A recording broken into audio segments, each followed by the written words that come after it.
Good day, folks. I'm in the sugar house today, working away at it.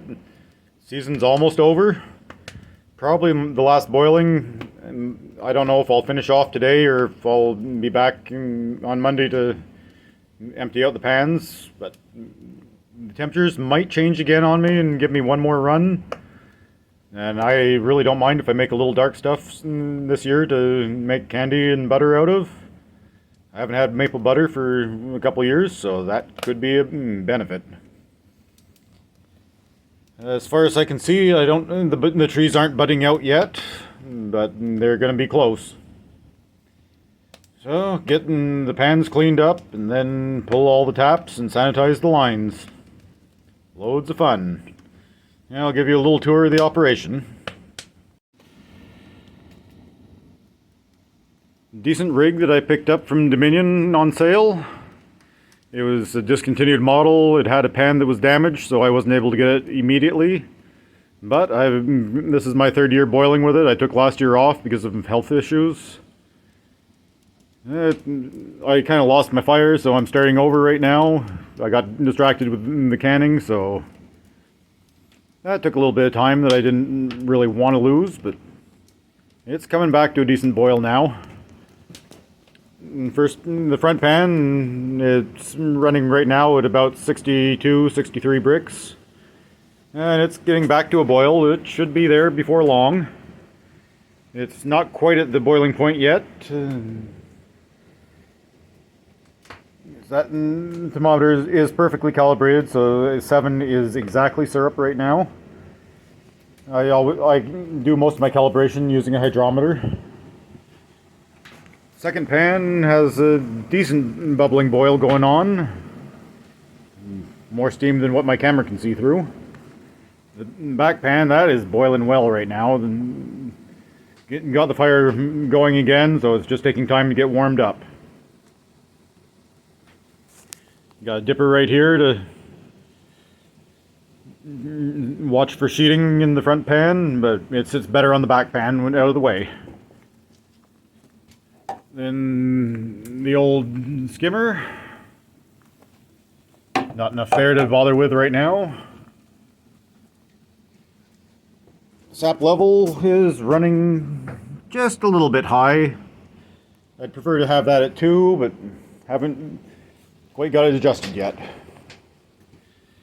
Then I got my canning station over here. That filter is probably ready to be changed. Take a look inside. Yeah, it's not flowing at the bottom, so time to change that. But some old milk cans around here. One of them is being cleaned. The one that's right under it, I can use that for reserve storage if I need to. The others are all filthy, but I can right away now, so I really don't care. I'll scrub them at some point. Then old hand crank canner here. Of course, I have to have a bowl on hand to sample. This year, the big shortage seemed to be cans, so I bought a bunch of mason jars. But I got lucky and got another case of cans yesterday. Didn't really expect to. But that's not a bad haul for this year, considering I'm just starting on pipeline, didn't have enough time to get it all set up.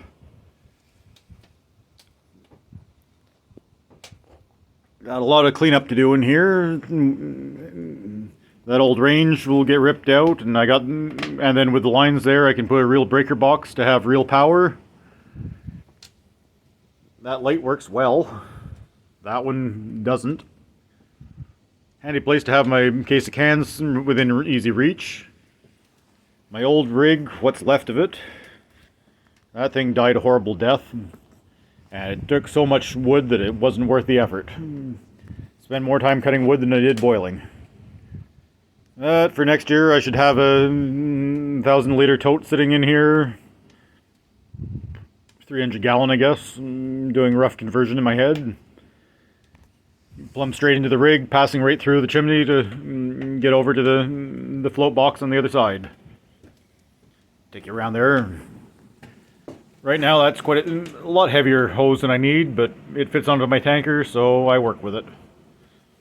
But eventually I'll have a straight iron pipe going to the back, cast iron cutting right straight through the flue pipe, and then wrapping around the reserve tank. So with that, it'll be much easier than what I have to do right now. I don't know if I can pick it up with the camera. I'm not walking out there right now. No, the camera does not want to see the tractor, and out there can't see anything. Oh well. I got tractor and a tanker parked outside there. So I just keep hauling sap in from the collection stations down the woods. That's going to be modified for next year because one of my best station, it's right on the edge of a swamp, and so I either have to squeeze the tractor under the lines running across from tree to tree, or I have to drive around. And while the swamp was frozen, it wasn't bad, but the other day when I was down there, it was touch or go whether the tractor was going to get out without needing to walk back and get another tractor. So that's going to be modified, put in some 3/4 inch main line to run the sap. I might even go with a vacuum pump if I can get a solar panel powered one down the woods. Battery powered, either way, both, whatever works. So I'll play around with that, but that's a lot of work I need to do to improve this for next year. And a lot of stuff builds up in here when I don't sugar for a year. We'll see what I get done, and I'll try to remember to take video when I'm working on things. So today's probably the last boiling, unless I get lucky and get another run, because some dark stuff I can make butter and candy with. Don't really want to sell it, but for candy, perfect. Annoy my wife having the stove all sticky while I do that in the house, but too bad. It's my kitchen. I'm the only one that really cooks in it. Yeah. Firewood, still have enough to do another boiling or to empty out the pans later. If I run out, well, I got a trailer load down the shed. Probably a little bit damp and still has to be split, but it'll do the job. Now for the fun of merging video clips together and getting it uploaded.